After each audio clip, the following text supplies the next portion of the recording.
Nós estamos lendo as cartas às 7 igrejas do Apocalipse. Pega a sua Bíblia comigo e vamos até Apocalipse capítulo 2, versículo 8, ainda em pé.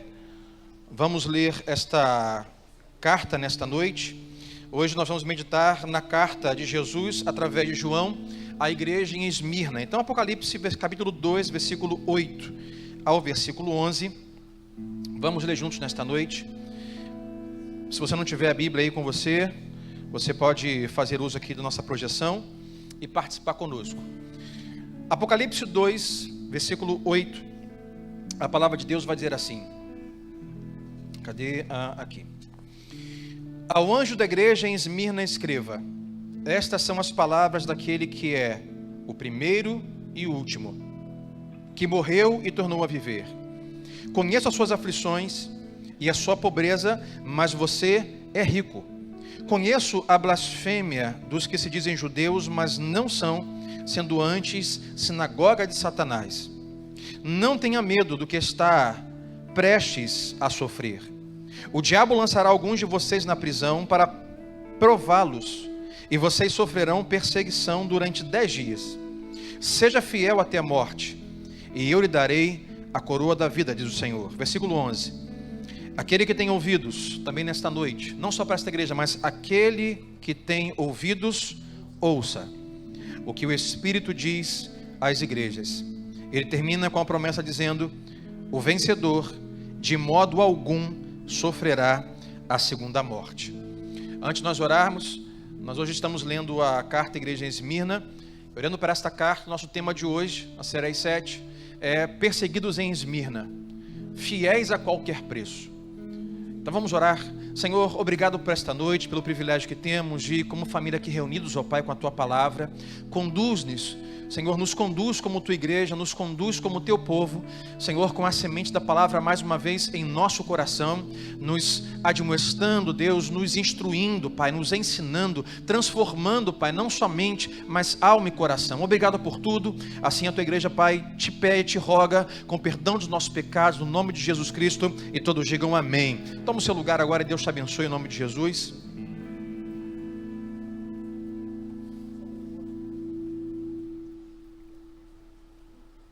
Esta é a segunda carta de Jesus através do seu discípulo e apóstolo João para as igrejas do Apocalipse, para as igrejas ali na Turquia. Lembra semana passada falamos sobre a carta à igreja em Éfeso. Uma carta, lembrar você, uma carta que João escreve da parte de Jesus Cristo, fazendo alguns elogios à igreja, mas tendo uma crítica. Se você não assistiu essa reflexão, você pode acessar o nosso canal no YouTube lá, o nosso podcast, e você pode ouvir ou assistir o vídeo dessa reflexão bíblica. Mas hoje estamos lendo a carta que Jesus escreveu através de João a uma igreja chamada Igreja em Esmirna. Então, antes de nós irmos ao texto, eu quero trazer alguns contextos históricos da época de hoje, para você conseguir situar melhor, entender melhor essa carta a essa igreja em Esmirna. Bom, a cidade de Esmirna ainda hoje existe, mas hoje tem o nome de Izmir, I-Z-M-I-R, Izmir, ainda existe hoje na Turquia. Quando essa carta foi escrita através de João por Jesus, essa cidade tinha pelo menos 100 mil habitantes em Esmirna. Hoje a cidade de Izmir contém 4 milhões a 4 milhões e meio de habitantes só nessa cidade. Essa carta foi escrita a essa igreja de forma específica, e é importante você perceber a forma que Jesus escreve a cada igreja, porque Jesus sabe como escrever para cada pessoa. Jesus sabe como lidar, como falar, como instruir cada tipo de gente, cada povo, cada nação e cada época. Aquilo que Jesus está orientando a igreja em Éfeso, conversando com eles, é propício ao entendimento claro deles. A igreja de Esmirna, nessa época, também tinha alguns contextos que a forma literária, os exemplos, o formato que Jesus escreve à igreja, faz todo sentido. Porque, por exemplo, se nós lemos o Apocalipse, sem nos olharmos para quem foi escrito, quem foi destinatário de tal carta, você pode perder, de repente, o entendimento do que a carta significa. Nesta época, por exemplo, Esmirna era uma cidade que recebia, como uma das sedes, de grandes Jogos Olímpicos. Então, era uma cidade de aproximadamente 100 mil habitantes, na Turquia, Tinha naquela época uma igreja sede, uma igreja matriz, que é a qual a carta é escrita. Tem possivelmente outras pequenas igrejas ou lares que se reúnem. E essa cidade cedia de tempo em tempo Jogos Olímpicos nesta cidade. Na época que a carta foi escrita, é a mesma época da carta que lemos a Éfeso, portanto é o tempo do mesmo imperador romano daquela época, chamado Domiciano. Falamos sobre ele no domingo passado. Domiciano é um imperador romano que, assim que começa o seu reinado em Roma, ele se autodeclara Deus, Senhor, e pede que todos os que estão envolvidos ali em Roma, que sejam servos de Domiciano. Ele cunha uma moeda com seu rosto, ele cunha uma moeda com seu nome, e aqueles que não servem Domiciano, aqueles que não declaram Domiciano, o imperador romano, como seu Senhor e seu Salvador, são martirizados, são perseguidos, são mortos. E essa é uma realidade que a igreja está passando. O significado da palavra Esmirna, que dá nome à cidade, eu tenho pelo menos 2 significados aqui em 2 línguas. Uma língua comum na Turquia até hoje é a língua hitita, que o significado é cidade da deusa mãe. Se você olhar no Antigo Testamento, você olhar lá de Babel, de Babilônia, Babilônia foi uma das grandes fundadoras de deuses e religiões. Que se você for ao Novo Testamento, você olha o Antigo e o Novo Testamento e percebe que até mesmo os judeus estão uma dicotomia de adorar a Yahvé, adorar a Deus, mas também adorar muitos deuses pagãos, que vêm da Babilônia. E é chamada cidade da deusa mãe. E também o significado da cidade, o nome Esmirna, no grego, significa cidade da mirra. Era muito comum naquela época a cidade ser uma cidade que fabricava um óleo, um perfume com o nome de mirra. Era um perfume que era muito usado para óleo para perfumar alguém, ou ambiente, ou alguma coisa, mas também era um óleo, uma especiaria que era usada para poder embalsamar corpos mortos, pessoas mortas. Se você olhar assim, não seria um presente adequado, ou pelo menos um presente um pouco curioso para você dar para uma criança recém-nascida. Mas quando nós lemos lá o Evangelho de Mateus, nós lembramos quando Jesus nasceu, diz que vieram 3 reis magos, de onde? Do Oriente, possivelmente da Turquia, e um deles levava mirra, para entregar para o menino Jesus. É pelo menos curioso pensar que tipo de presente seria esse para uma criança, que é usado como perfume e como objeto ou óleo para embalsamar corpos, pessoas mortas. Mas quando você olha o tipo de menino que eles estão indo presentear, que tipo de menino que nasceu da Virgem Maria, é nada mais, ninguém menos do que Jesus que acabou de nascer. Então, para uma criança comum, um presente como mirra não faz nenhum sentido. Mas para Jesus faz sentido. Porque tinha um teor de perfumar e também um teor de embalsamar.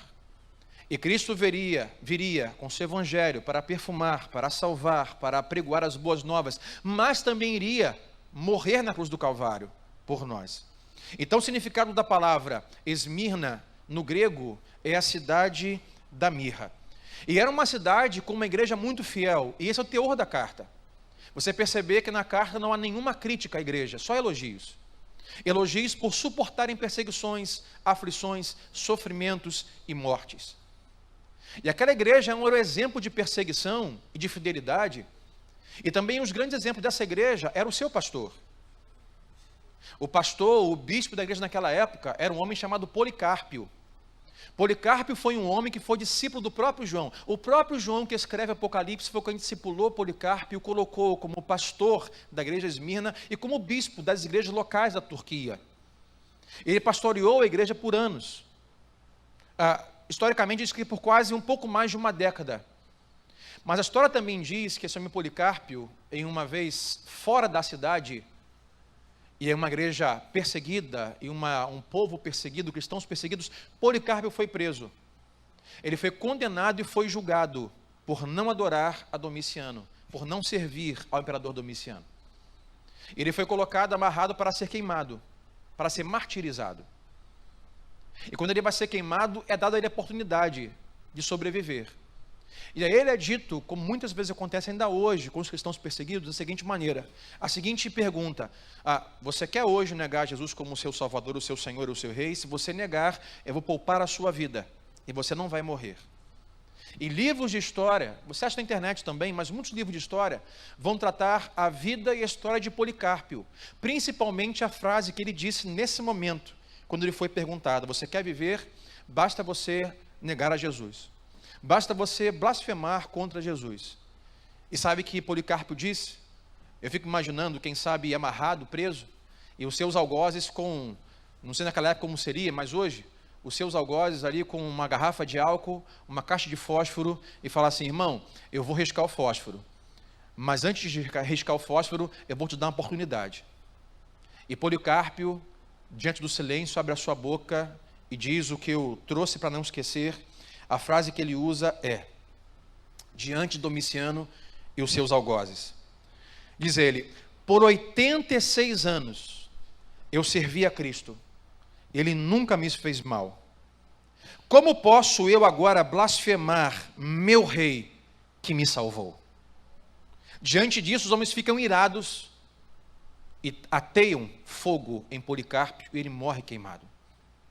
Observe que ele está diante, possivelmente, Domiciano, imperador romano, que se declarou Deus e Senhor, e outros romanos, que estão dizendo: olha, Domiciano é Senhor de Roma, negue a Jesus. Domiciano é o nosso rei, nega Jesus. Domiciano é o nosso Salvador, nega Jesus. Sabe o que Policarpo diz? Como posso eu blasfemar ao meu rei e ao meu Salvador, Jesus? Ele é fiel até a morte e morre queimado. Policarpo é essa figura, essa imagem que representa muito bem o que essa igreja Esmirna, aqui nessa carta ao Apocalipse.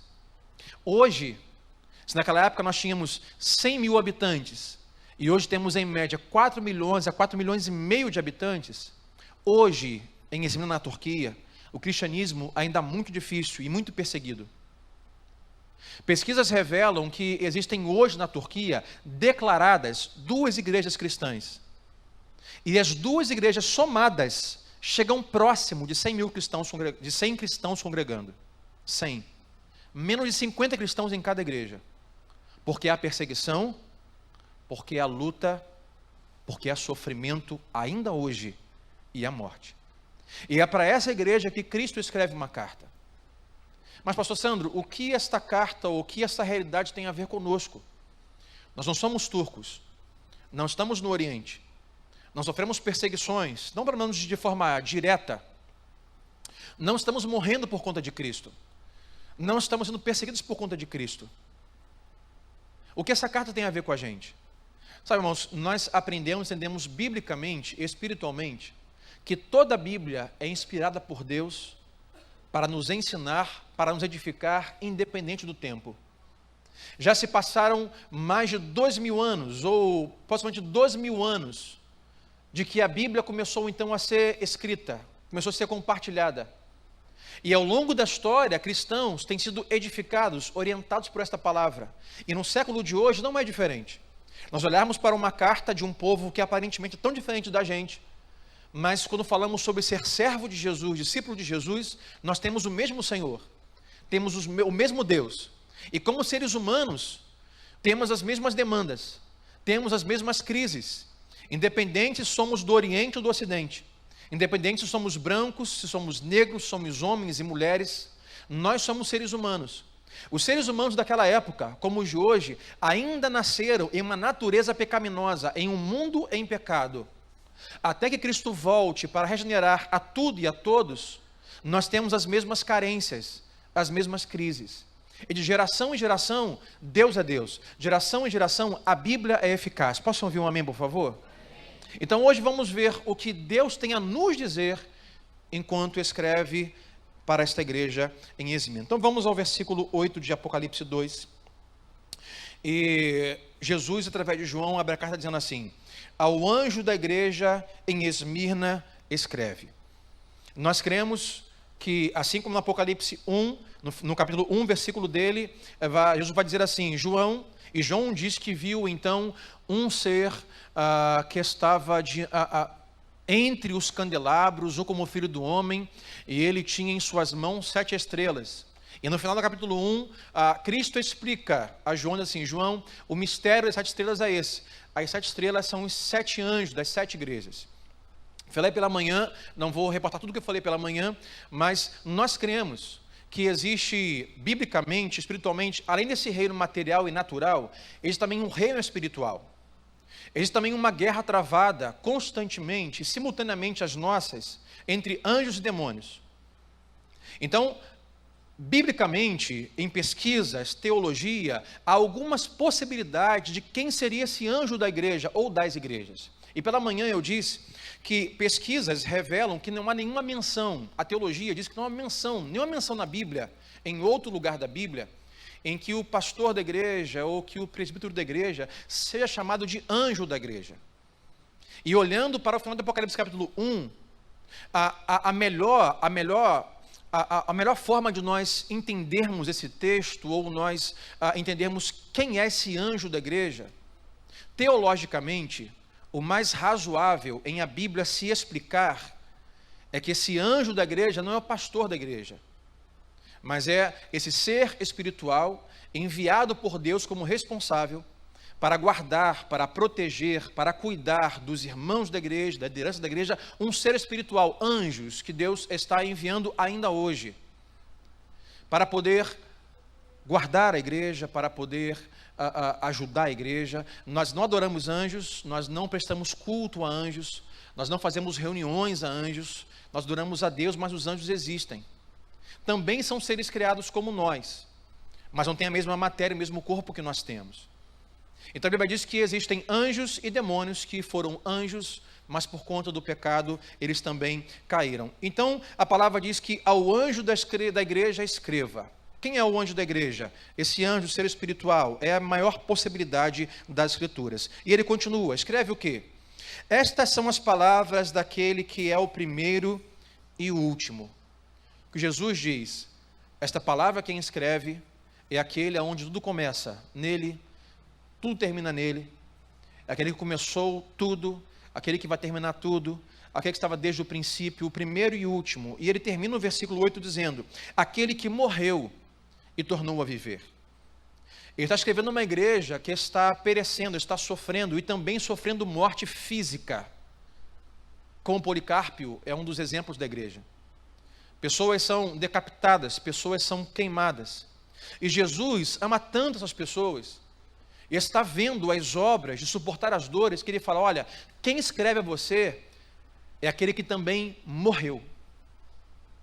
É aquele que também sofreu até a morte. Mas ele diz, mas também aquele que ressuscitou, como quem diz, porque também em Cristo a vida, mesmo estando morto. Em Cristo a ressurreição de mortos.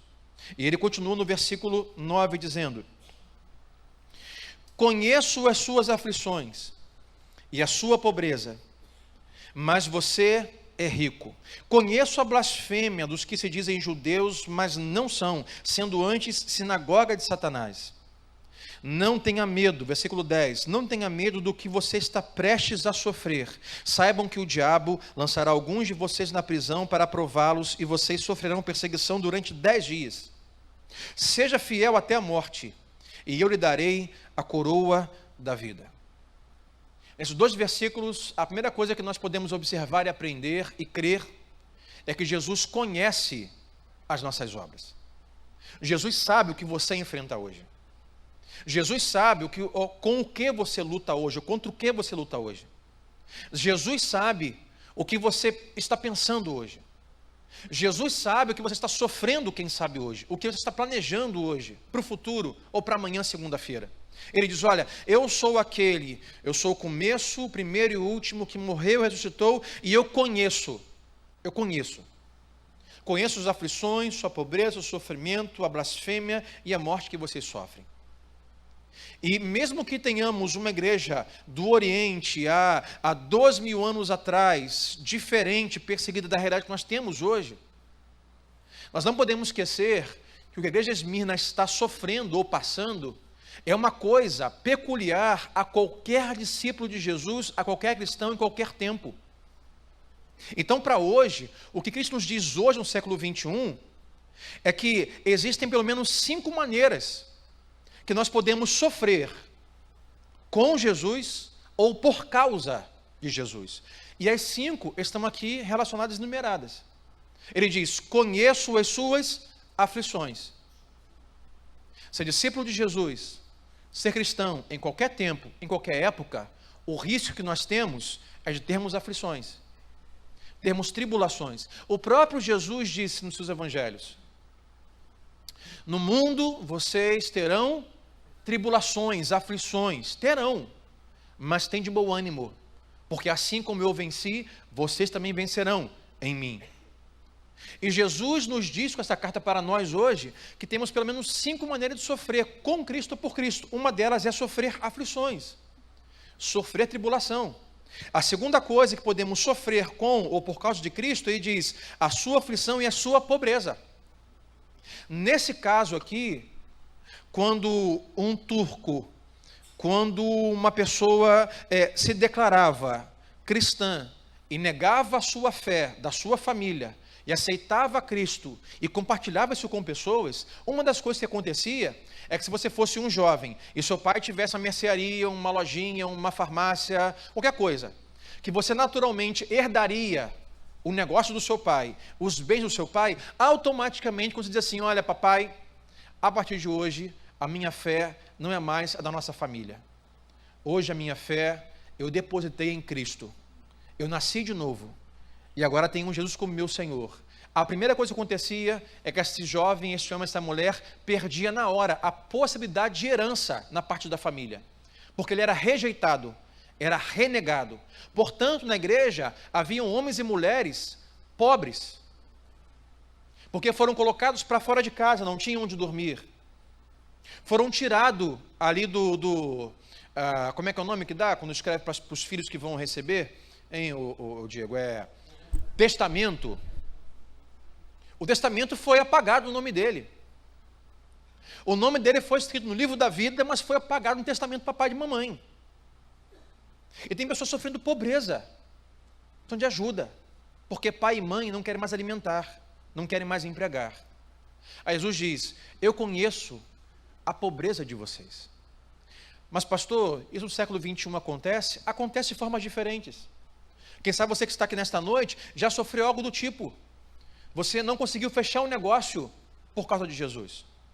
Você não conseguiu fazer um negócio por causa da sua fé. Não porque você se declarou cristão, mas porque o negócio feria os princípios da sua fé. E você disse: não, com esses princípios eu não posso participar desse negócio. E você perdeu o dinheiro. Não levante a mão que já sofreu alguma coisa do tipo. E é uma igreja que Jesus vai dizer que eles são fiéis. Há muitos elogios. Eu conheço as aflições e os sofrimentos de vocês, a pobreza de vocês. Ainda hoje, você pode sofrer danos financeiros por conta da fé, por conta de Jesus. De fato, se você procurar ser fiel, arrisca a palavra de Deus a qualquer custo, é impossível que você não perca dinheiro neste mundo. É impossível. Porque vão chegar negócios para você que você vai olhar o negócio, vai usar aonde que você assina, o que te garante, o que tem que fazer. Né? E você de repente parte de um negócio para uma fruta chamada laranja. Aí você vai virar laranja do negócio.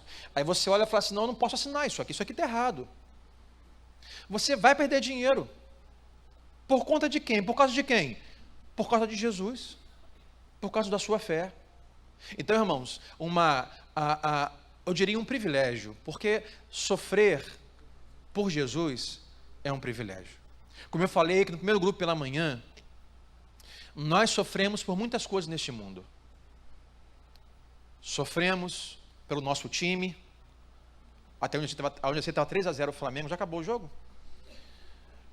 Sofremos por causa do time, sofremos porque o nosso candidato não foi eleito, sofremos porque não conseguimos honrar com um pagamento, sofremos porque não conseguimos fazer aquele cabelo ou adquirir aquela roupa, aquele bem que nós tanto gostaríamos, sofremos porque perdemos o namorado, sofremos porque papai e mamãe não nos deu o presente de Natal que nós gostaríamos, sofremos por um monte de coisa.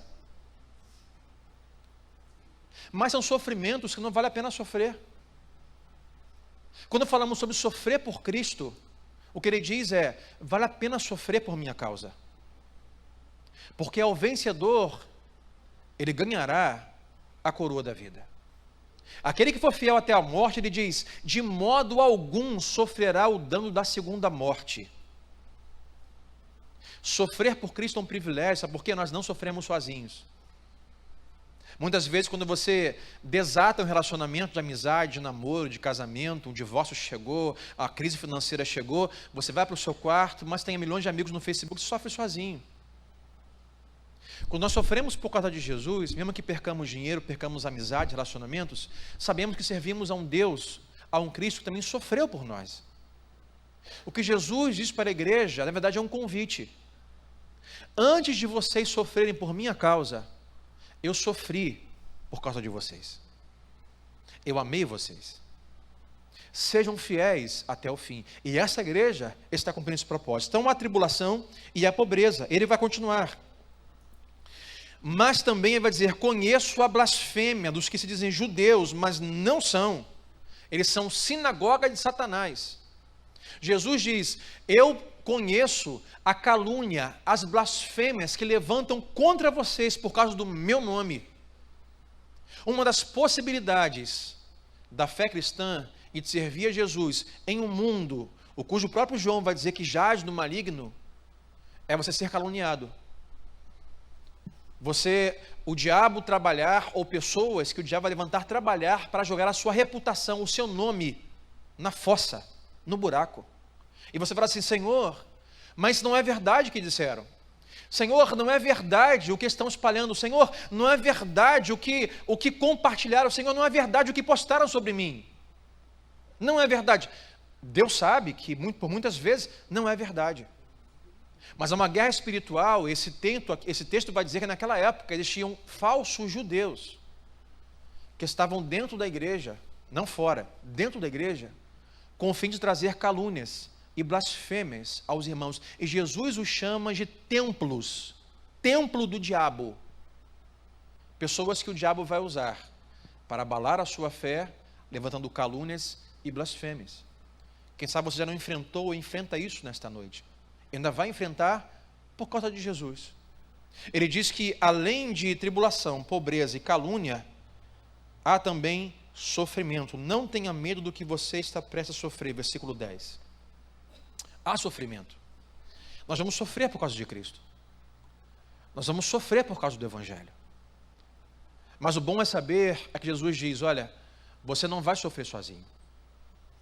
Eu já suportei aquilo que você não conseguiria suportar. Eu já fui na cruz, já morri por você, já paguei o preço. E quando você sofrer, e quando você passar tribulação e aflição, e quando você for magoado, caluniado e sofrer blasfêmia, eu, o servo sofredor, que já sofri uma dor impossível a você suportar, eu estarei com você. Sabe, irmãos, nós não estamos sozinhos com as coisas que competem a nós com a fé cristã. Essa é uma carta, por exemplo, que olhamos uma igreja em Esmirna, e nos parece que a realidade do evangelho daquela época, no começo do primeiro século, o primeiro século da igreja, até os dias de hoje, as coisas destoaram muito. É difícil hoje a gente sentar aqui nesta noite e ouvir um sermão e olhar um texto como esse e falar assim, olha, você ama Jesus? Eu amo, então se prepara, você vai sofrer. Serve a Jesus? Eu sirvo, então se prepara, você vai sofrer blasfêmias, calúnias e aflições. Porque é um discurso hoje não muito comum, porque hoje o auditório que está em busca de uma palavra de Deus, não está muito querendo ouvir uma coisa como essa. É verdade ou não é? Estou enganado? Hoje as pessoas estão se reunindo para perguntar assim, pastor, diga-nos, o que de bom Jesus tem para nós essa semana? Pastor, diga-nos, o que de maravilhoso e milagroso Jesus fará para nós e por nós esta semana? E esquecemos que a vida cristã também tem na sua caminhada sofrimentos, dores, perdas, com Jesus e algumas vezes por causa dele. Algumas vezes o culpado é ele. Pastor, é possível? Eu acho que eu sempre aprendi que de Jesus vêm as coisas boas e quando dá errado a culpa é minha, porque eu sou pecador. Não, às vezes as coisas vão acontecer contra nós e a culpa é de Jesus. A culpa é do Evangelho, é da palavra dele, é do nome dele. Porque nós, como servo de Jesus, vamos chegar a um ponto de escolher não negociar algumas coisas. não segurar nas mãos algumas coisas que vão contra este livro e esta palavra. E você vai ter que escolher: eu vou ser fiel a Jesus e vou sofrer o dano por ser fiel, ou eu vou pular a palavra e vou me agarrar a esta facilidade. E se você sofrer, vai ser por causa de Jesus. Estamos sofrendo por causa de Jesus. Cristãos até hoje estão sofrendo por causa de Jesus. Mas como sofrimento, tristeza e perda não fosse o suficiente, o texto vai dizer: não tenham medo, porque vocês estão prestes a sofrer, e saibam que o diabo lançará alguns de vocês na prisão para prová-los, e vocês sofrerão perseguição durante 10 dias, seja fiel até a morte. Os cristãos nessa época eram mortos por causa de Jesus. Por causa, como Policarpo. Olha, você vai morrer se você não negar Jesus, não declarar Domiciano o seu rei e senhor. Se você morrer, a culpa é de Jesus, não você fiel. 86 anos servi e nenhum mal me fez. Não blasfemarei contra o meu rei e meu senhor. E foi queimado. A morte.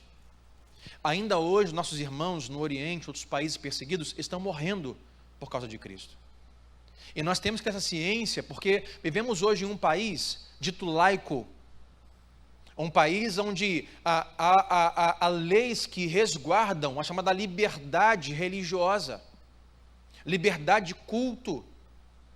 Temos leis que resguardam hoje o nosso encontro, a nossa reunião, e ninguém pode mandar nós fecharmos a igreja agora. Mas temos que saber que existem países e pessoas hoje que estão morrendo por conta do Evangelho. E Jesus diz: ser fiel até a morte. Olha o versículo 11, o que ele vai dizer para essa igreja: aquele que tem ouvidos, ouça o que o Espírito diz às igrejas. O vencedor, de modo algum, sofrerá o dano da segunda morte. Então tem a primeira morte, tem a segunda, tem a primeira. A primeira morte é morte física, natural. A segunda morte é a morte espiritual. Jesus diz: ser fiel até o fim, suporte sofrimentos, suporte aflições, suporte calúnias, suporte mortes, suporte dores por meu nome. Porque se assim for, você não sofrerá o dano da segunda morte. Podem tirar a sua vida, você pode receber uma bala perdida, e há um parênteses aqui, isso é muito comum no nosso estado, isso é muito comum nos dias de hoje, e não vamos entender muito sobre isso, mas sabe como isso me incomoda e como isso dói o meu coração? Só a semana foram 3 jovens, sadios, não que os sadios não possam morrer, mas 3 jovens que não estavam no tráfico, que não estavam se prostituindo, estavam saindo de treinos de futebol, saindo do colégio, de algum lugar, e antes de chegar em casa são alvejados por munições de armas de fogo e são mortos. Isso acontece o tempo todo. Meu pai dizia, saudoso pastor Carlos Alberto: Sandro, meu filho, cuidado, porque para morrer basta estar vivo. O que eu preciso para morrer? Estar vivo. Só isso. Não precisa ir num lugar perigoso, não tem que ter uma arma, não precisa ser sequestrado, assaltado, simplesmente andando na rua, você não sabe o que vai acontecer. Mas Jesus diz: existe uma morte natural que virá para todos, a não ser para aqueles da geração, o qual verão sobre as nuvens do céu com o seu olho, o Senhor vindo sobre as nuvens do céu com poder e glória. Mas enquanto esse dia não chega, todos vão morrer, um a um. É a primeira morte. Mas Jesus diz: ser fiel. Se tiver que sofrer por minha causa, sofra. Se tiver que perder dinheiro por minha causa, pela minha palavra, pelo meu evangelho, perca. Sabe por quê? Vale a pena. Aqueles que vivem por mim, para mim, eles não sofrerão dano da segunda morte. Aqueles que não sofreram danos naturais, aqueles que ganharam muito dinheiro, porque negaram as Escrituras, negaram os princípios de Deus. Aqueles que não quiseram sofrer por causa de Cristo e preferiram viver uma vida boa, mesmo de forma corrupta, de forma não correta. Quando morrer a primeira morte, todos estarão diante do Senhor, e estes também receberão a segunda morte. Mas Jesus diz: ser fiel e de modo algum você sofrerá a segunda morte. Jesus fala para ele assim: olha, não tenha medo, porque vocês vão sofrer perseguição do diabo por 10 dias. E quando olhamos o texto aqui não é literário em relação a dias. 10 dias é uma linguagem, Isaías usou outras vezes, uma linguagem de tempos, de temporadas. Jesus vai dizer assim: olha, por um longo tempo, por algumas temporadas, vocês sofrerão perseguições e o diabo vai prová-los para os matar. E eu trouxe aqui um slide explicativo, onde a história narra e conta a história de 10 imperadores romanos que sucessivamente perseguiram e mataram os cristãos, um após o outro, sem pausa, se cumprindo a promessa de Cristo para a igreja de Esmirna, dizendo que por 10 dias, por um longo tempo, por 10 gerações, por uma longa época, eles sofreriam. Eu não vou ler tudo, mas vou só dizer os nomes. Esta igreja aqui é uma igreja que recebeu a carta aí, em média, quase no ano 100 após Cristo. Então, Nero foi o primeiro perseguidor da igreja. Depois Domiciano, que é aquele que está reinando entre 81 e 96 depois de Cristo. Domiciano que reina aí praticamente por 14, 15 anos. E está perseguindo a igreja. Logo em seguida nós temos Trajano, Marco Aurélio, Severo, Maximino, Décio, Valeriano, Aureliano, Diocleciano. São 10 imperadores romanos que perseguiram os cristãos e mataram os cristãos por causa da fé. A história também diz que uma das formas do cumprimento da profecia de Jesus é que o próprio Domiciano, do reinado das igrejas que foram escritas as cartas, ele perseguiu os cristãos por 10 anos, nos seus 15 anos de reinado.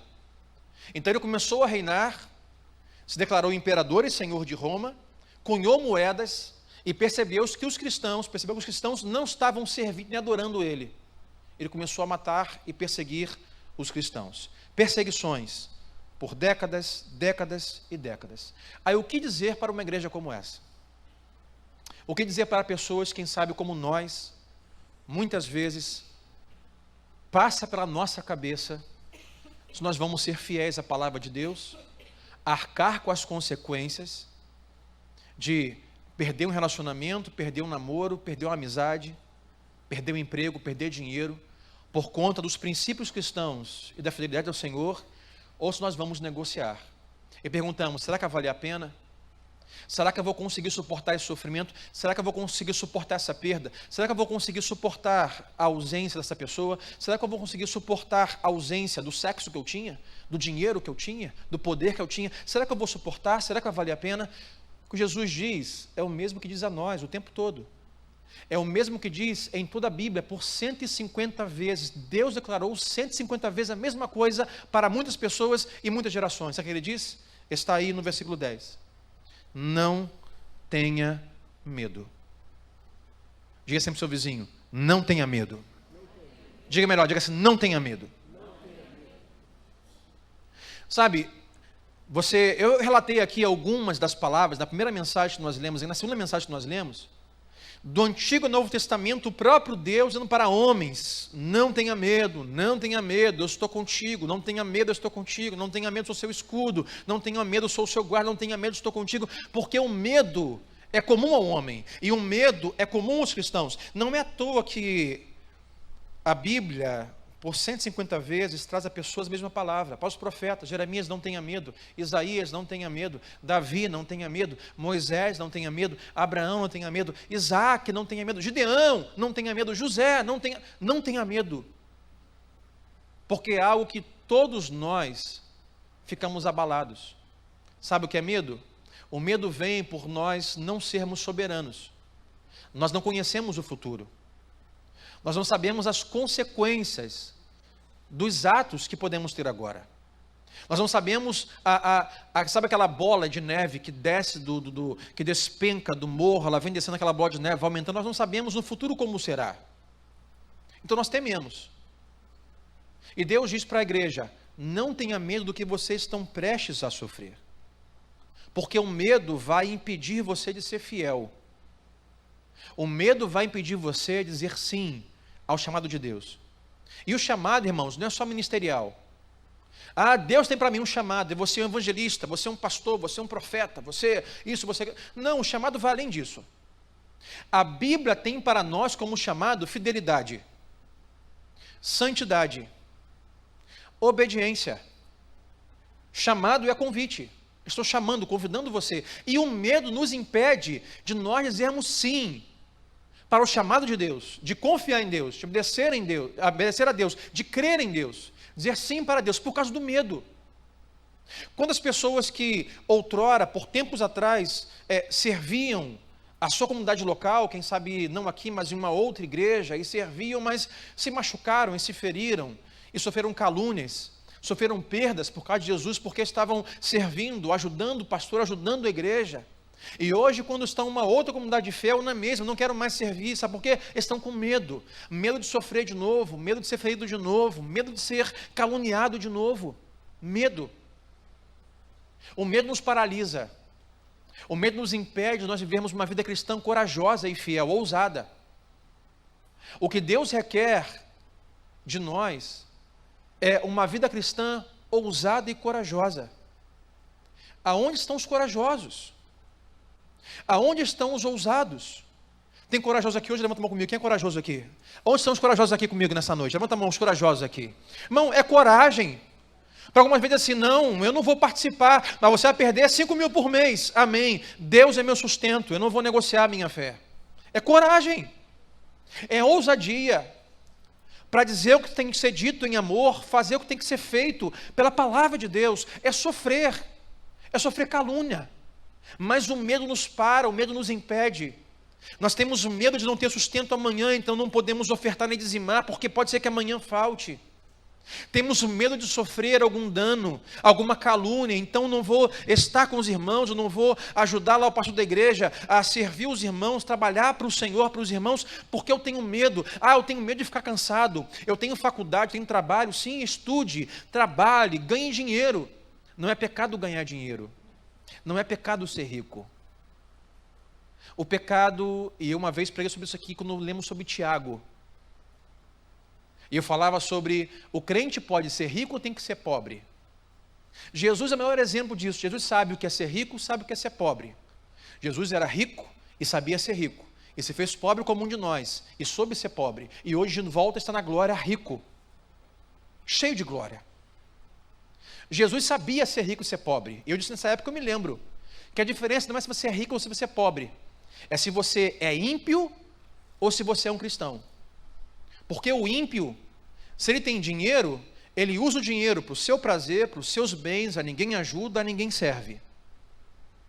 Mas também o ímpio, aquele que não tem o amor de Cristo, a misericórdia de Cristo, não ama o próximo, não ama a Deus, até pobre,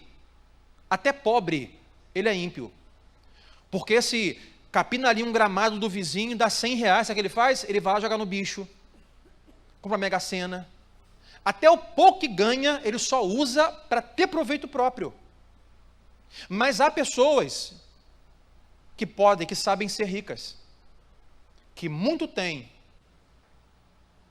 mas ofertam, compartilham, abençoam.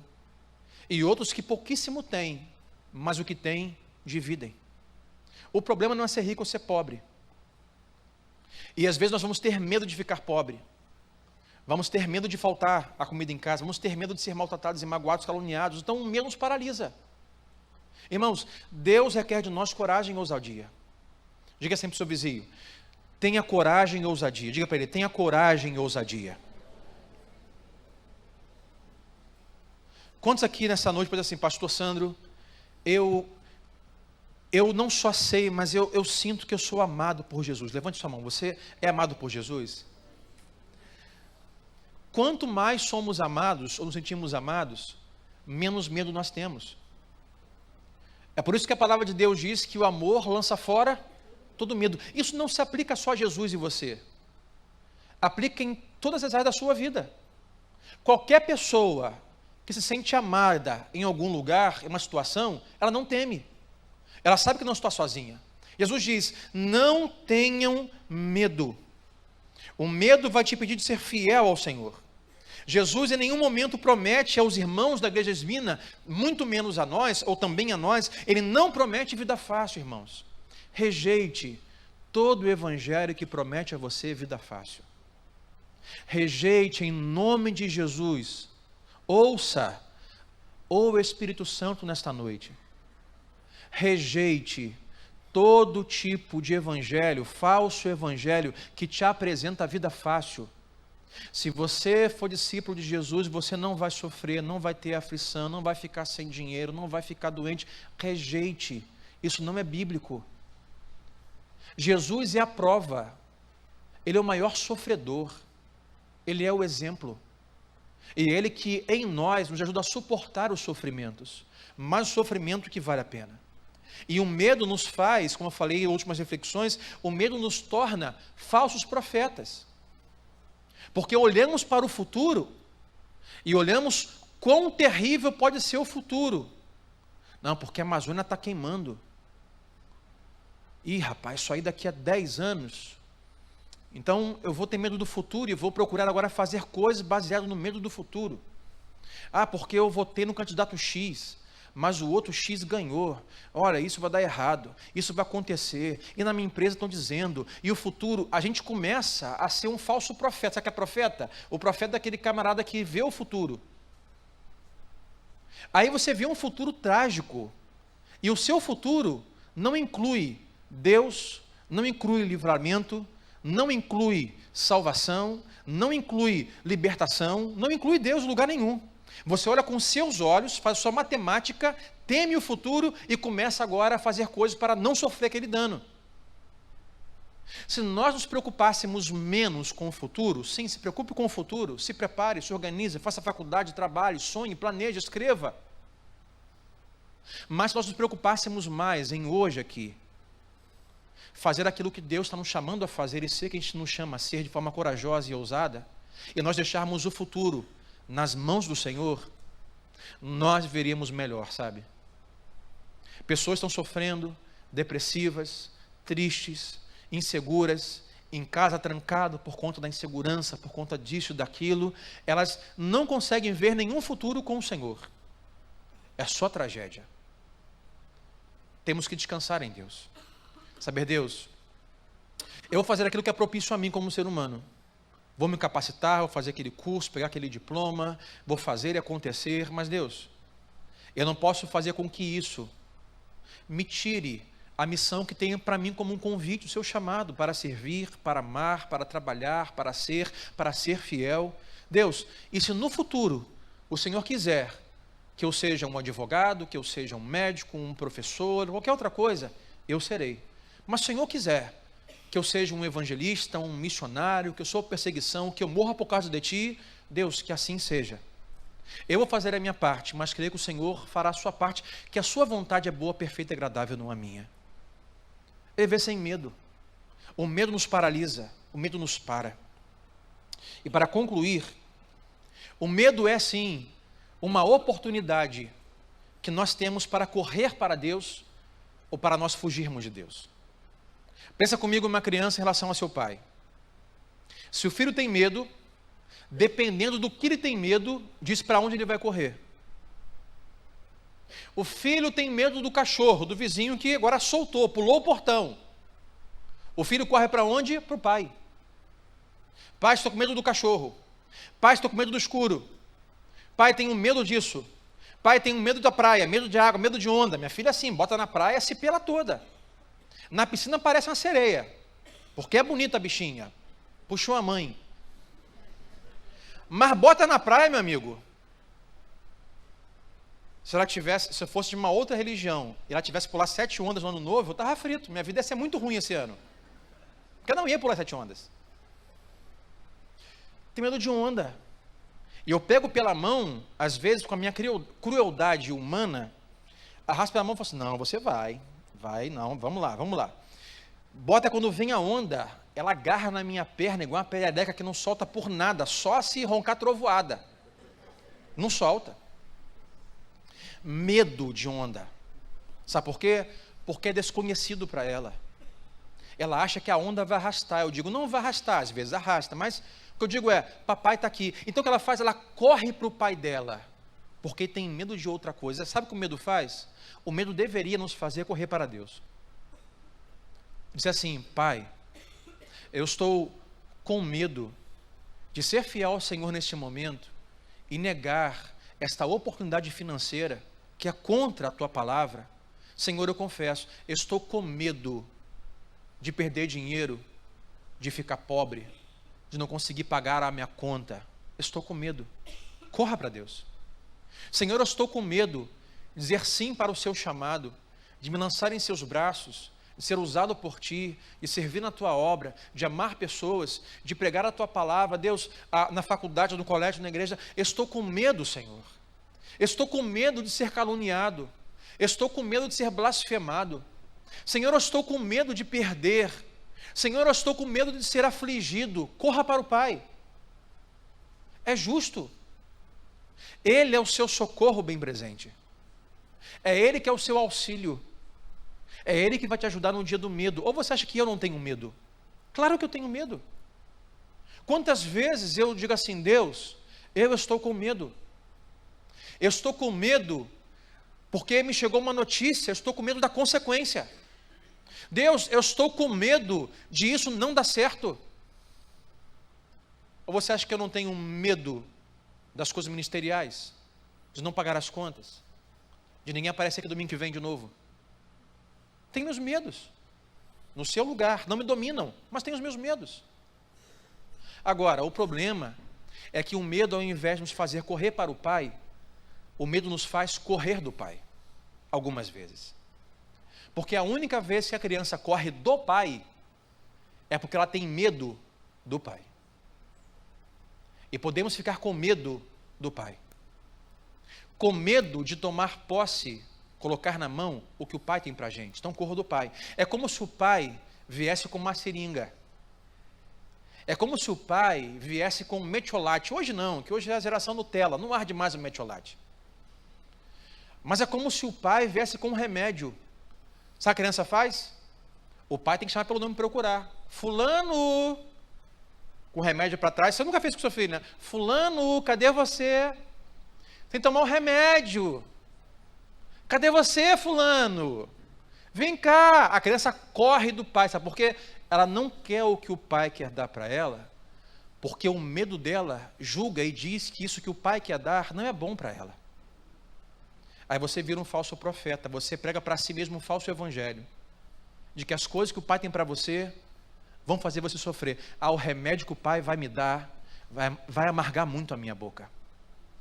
A injeção, minha filha recentemente furou de novo a orelha, que ficou um tempo sem a orelha furada e tapou. Foi na farmácia com minha esposa e furou de novo. O mundo dela acabou. Para ela foi o pior dia da vida dela. Choro e ranger de dentes. O inferno se fez presente lá em casa. E começou a infeccionar, e tinha que limpar com álcool. Meu amigo, tinha que dar o Oscar para a Manuela. Porque era ranger de dente, choro. E a mãe com álcool. E a mãe não tinha o fósforo na mão, era só o álcool para passar. Sabe o que ela dizia? Fazia, não mãe, não, pelo amor de Deus, mãe, não. E a mãe, cada vez que a mãe ia chegando perto, passou o álcool para botar o outro brinco no lugar, que passou o mês, a mãe, não encosta. Aí quando a mãe chegava perto, ela, ai mãe, mas nem encostei ainda. Sabe o que é isso? O que o meu pai e a minha mãe têm na mão para me dar, para fazer comigo, o pai e a mãe sabem que é para o bem, que é para curar, que é para mudar, que é para transformar. Mas o medo do filho faz ele fugir. Ao invés de correr para o pai, ele corre do pai. Meu irmão, quando lemos essa carta à igreja de Esmirna, era um povo sofrido sim, um povo perseguido de forma incomparável à realidade boa que a gente vive hoje aqui. Boa. Mas se você fosse avaliar sua vida hoje, como discípulo de Jesus, sabe, você tem corrido para o pai ou tem corrido do pai? Será que o medo tem te levado ao Pai por confiar nele? Ou o medo tem te levado a correr do Pai? E a gente fica correndo de um cômodo para o outro na sala, porque o pai está com remédio na mão, porque a mãe está com álcool para poder higienizar a orelha da criança, mas a criança tem pavor do que vai sofrer e não confia. Possivelmente hoje aqui alguém está experimentando perseguições, sofrimento, calúnias, aflições por causa da fé, por causa do Evangelho, por causa de Jesus. O que Jesus para você essa noite é: seja fiel, continue. Pastor, mas às vezes dói, mas é uma dor que você não vai sentir sozinho. O Espírito Santo dentro de você vai lhe ajudar a vencer esta dor. E às vezes o remédio de Deus é ruim, às vezes o remédio do Pai é ruim, é amargo, mas é para nos curar, para nosso bem. E a pior coisa que existe é um sofrimento que não tem fim. Todo sofrimento desta vida tem fim. Só tem um sofrimento que não termina. É o sofrimento da vida longe de Jesus. Esse não tem fim. Como vai dizer os puritanos do século passado, séculos passados, eles vão chamar o pecado como o pecado, o maior mal que já existiu. O pecado é o mal sem fim. Porque se alguém tem câncer e sofre pelo câncer, se ele está em Jesus, por mais que não seja curado do câncer, quando ele morrer de câncer, quando ele morre, o câncer acabou. Tudo nesta vida termina na morte. Eu tenho uma doença. Na morte, ela termina. Eu tenho uma dor na alma. Na morte, termina. Agora, o sofrimento que não termina é o sofrimento por causa do pecado, porque o pecado é um mal sem fim. E só através da pessoa de Jesus, o sofrimento do pecado pode terminar. Então você pode ter câncer, você pode estar sofrendo por um relacionamento, pode estar sofrendo por uma perda hoje, perder alguém que amava para a morte ou distante. Esse perdeu dinheiro por causa de Jesus, não fez negócio por causa de Jesus, perdeu amizade por causa de Jesus, por ser fiel à palavra. Pastor, mas às vezes sofre. Cristo sofre com você, mas ele diz ao vencedor. Por que diz ao vencedor?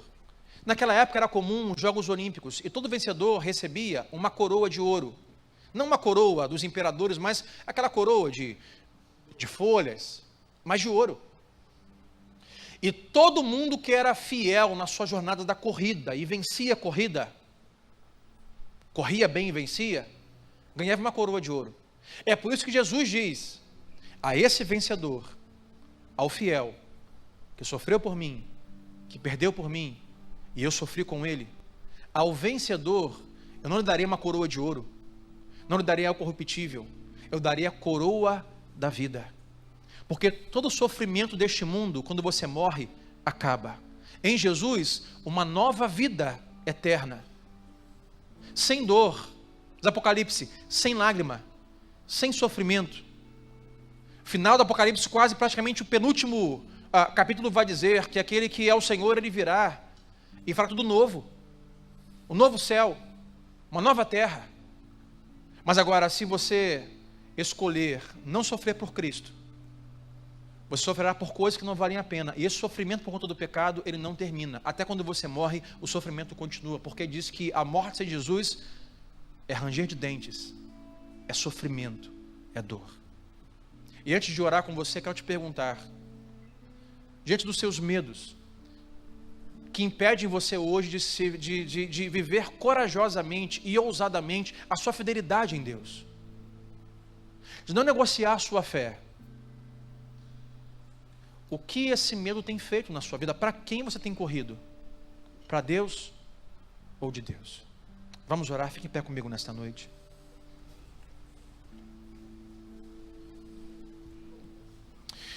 Cristo morreu na cruz e pagou o nosso preço.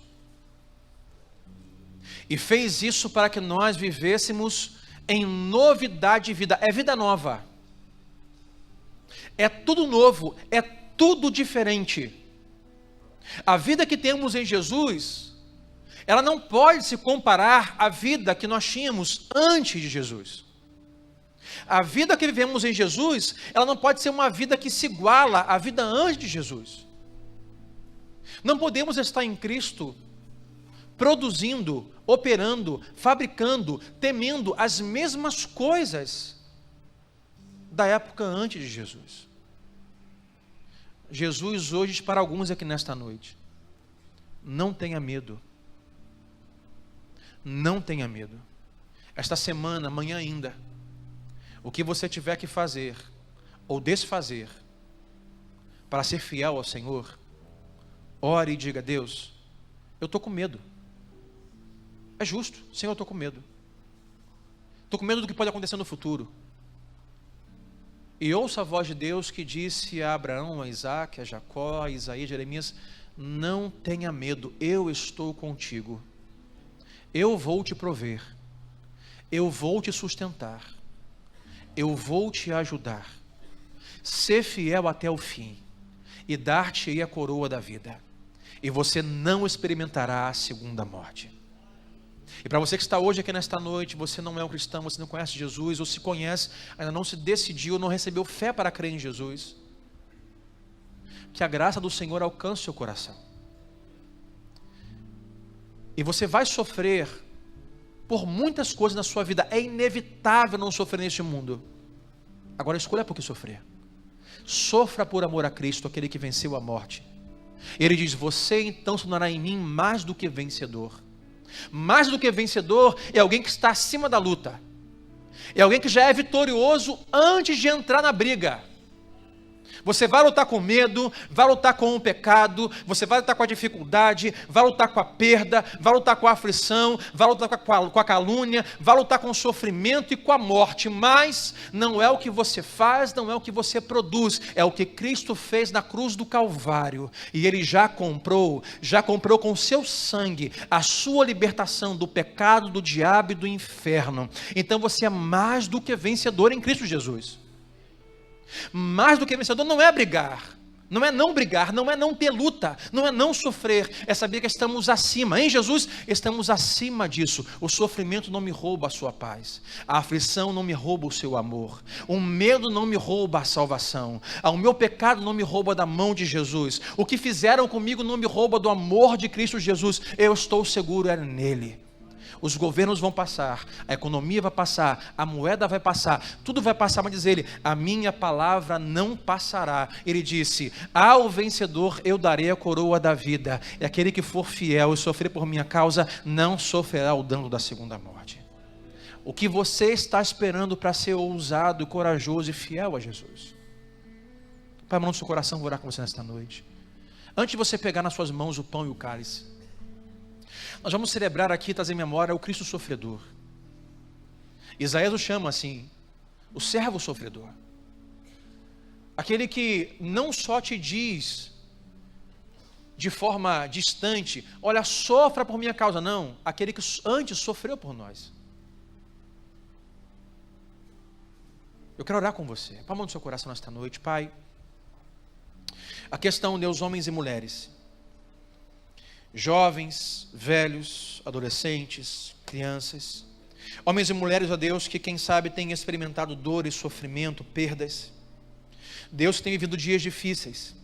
O Senhor nunca os prometeu, ó Deus, dias fáceis, mas o Senhor sempre prometeu que estaria com eles em qualquer momento. Na festa, o Senhor estaria lá. No luto, o Senhor estaria lá. Na compra, o Senhor estaria. Na venda o Senhor estaria. No ganho o Senhor estaria. Na perda o Senhor estaria. Na liberdade o Senhor estaria. Na prisão o Senhor estaria. Por isso, Pai, nesta noite, ó Deus do domingo, com Teu Espírito Santo, nos liberta, Pai, dos nossos medos. Deus, que possamos dizer sim ao Teu chamado, dizer sim à Tua obra, dizer sim ao Teu convite, dizer sim à Tua missão, ó Deus.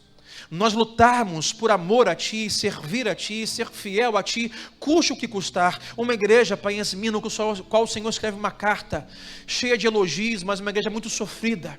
E diz: olha, eu vejo a sua aflição, eu vejo o seu sofrimento, eu vejo a calúnia que sofrem, eu vejo o quanto vocês têm sido mortos, mas não tenham medo, sejam fiéis, eu estou com vocês. Deus, que nesta noite os nossos corações sejam aquecidos, que a nossa mente seja renovada, que a nossa mente seja convertida a Ti, que o nosso espírito, ó Deus, seja aquecido pelo Teu Espírito nesta noite, para que possamos viver a vida que o Senhor tem para nós sem medo. vivendo fielmente lá no trabalho, na faculdade, na família, Pai, cumprindo o teu chamado e a tua missão. O Senhor prometeu que nunca nos abandonaria. O Senhor prometeu que estaria conosco até os últimos dias da nossa vida.